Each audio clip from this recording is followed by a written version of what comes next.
Hello leaders, welcome and welcome back to Lead in 15 with me, Sue Naughton-Marsh.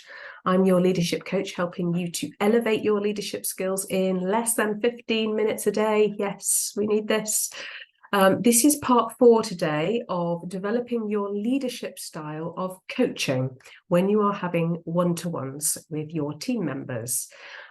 You need to check out parts 1, 2, and 3 to get your opening question, your developing question, and then your finishing a core conversation question. And today, this is part 4 of how to round up your coaching conversation. So you've had your conversation. People have said what's going on with them. You've asked your important 3 questions. Check out the other videos. And then once people have let you know what's going on with them, you're going to just ask them this question. What's the most important thing to do first? What's the most important thing to do first? And what you do is you invite them to start thinking about how to prioritize their work, to really step into the thing that's going to have the biggest impact, to either how they feel, how stressed they feel, their workload, reaching a target, getting the right things done, and not spinning. And you are allowing them to sit in that space and just think about, okay, what's the most important thing to do here? Not do all of the things. And if you are a leader that tends to try and do lots and lots of things, you need to start practicing this with yourself first.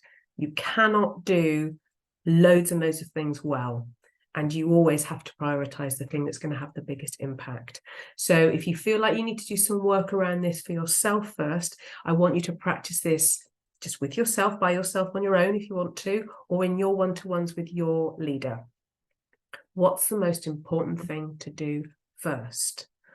And then you can start practicing it with your teams in your one-to-ones. And just watch how people pretty effortlessly, even if they have to pause and have a think, how they will quickly come up with the solution without you having to do it for them.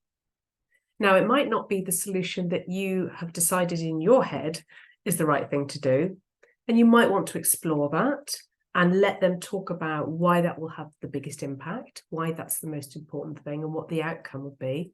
But just allow them to go through that process. And the more you do it, the better everyone will become at doing this.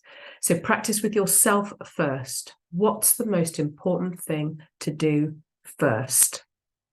Practice this. Let me know how you get on in the comments.